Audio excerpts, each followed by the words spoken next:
Hi, thanks for coming. I'm really honored, humbled, and honestly a little intimidated to be here with you. As a systems researcher, my work spans a couple different communities, but SIGGRAPH's always been uniquely special to me. It's what started my career as a computer scientist, and I still consider it my home, so being recognized here is especially meaningful. I want to use this opportunity to share a little of my journey at SIGGRAPH and highlight a few ideas I found useful for making an impact with graphics systems research. I'll also touch on why I think SIGGRAPH is uniquely positioned to make this kind of impact, what makes it special.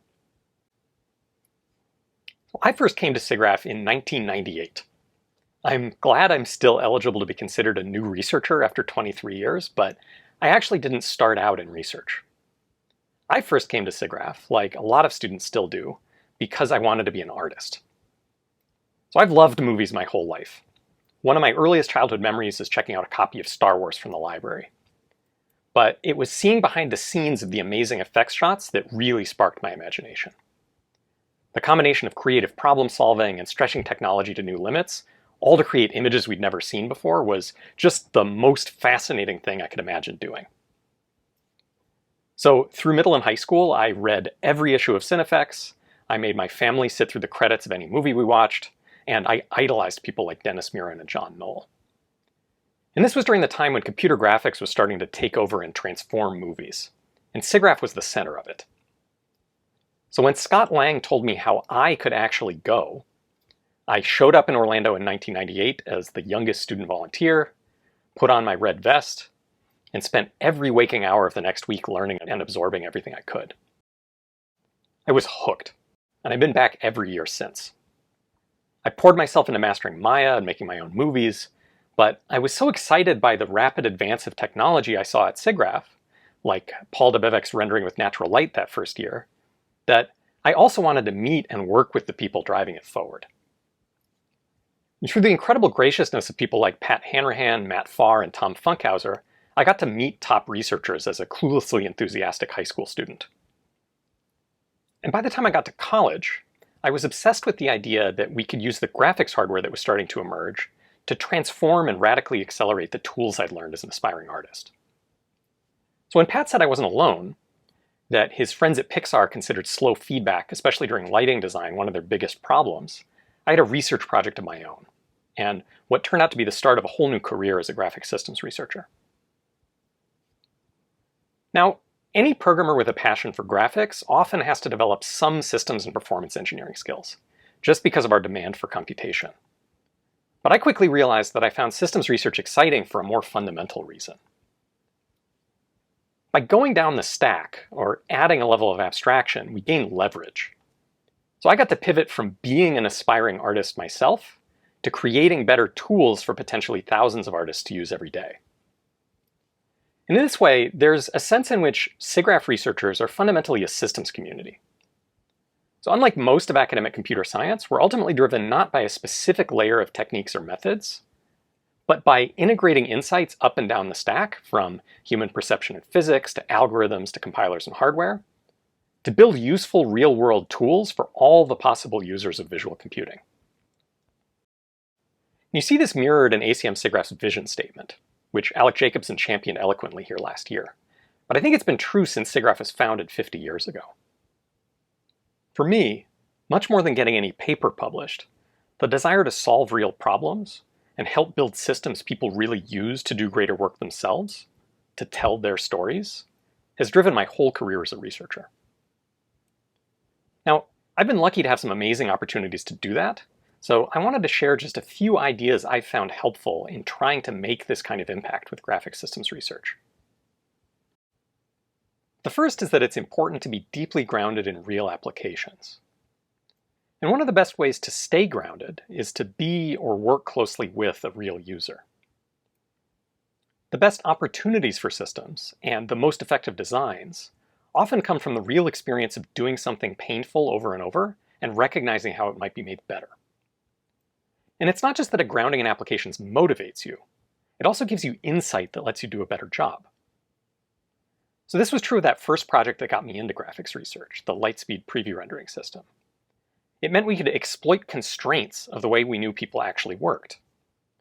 So for example, because we knew lighting design was done at the end of the production pipeline, with all the geometry, materials, and animation already locked down, we saw an opportunity to pre-compute the vast majority of the rendering pipeline, and only recompute the parts of final shading that depended on the lighting. This was orders of magnitude less work than a full render, and it was also simple and regular enough to be mapped efficiently to even the relatively limited GPUs of the time. Our grounding also let us avoid disrupting what real users wouldn't want to change, like being able to write and use arbitrary renderman shaders. And it worked. We sped up preview renders from hours to milliseconds, and the resulting system was in production at ILM for 6 years on about 20 movies. And a grounding in applications and solving one's own problems were also essential to the success of Halide. So the Halide language grew out of the experience of hand programming the Franken camera. To squeeze computational photography algorithms onto the mobile processors of the time, Andrew Adams spent enormous effort convincing C compilers to generate fast code. Now we could talk about a given optimization strategy in just a sentence or two, but then realizing this change in code would take days of restructuring everything and debugging the result. But if compilers were still not smart enough to perform these optimizations automatically, surely we could at least design a language where we could concisely tell the compiler what we want and let the compiler take care of all the hairy details of generating the corresponding code and guaranteeing that the result would be correct and bug-free. With this perspective, we found that composing just a handful of different scheduling operators was sufficient to generate highly optimized implementations of all kinds of image and array processing algorithms. And that turned out to be an important idea for the compiler community and became the basis for major new languages like TVM. But it was developed in graphics because we had the applications that demanded it. And you can see the same pattern again and again. Yuanming Hu's experience writing highly optimized material point method solvers led to Tai Chi, which adapted ideas from Halide to problems that combine particles and sparse grids. Several other languages we developed came directly from abstracting and generalizing optimization problems our co-authors kept solving in imaging, vision, and simulation. And the most popular machine learning frameworks were created by ML practitioners who wanted better ways of differentiating tensor programs and running them on GPUs. The next lesson I've learned is that, as a researcher, to actually get a system to its first real users, you can't just throw it over the fence. It needs to be carried.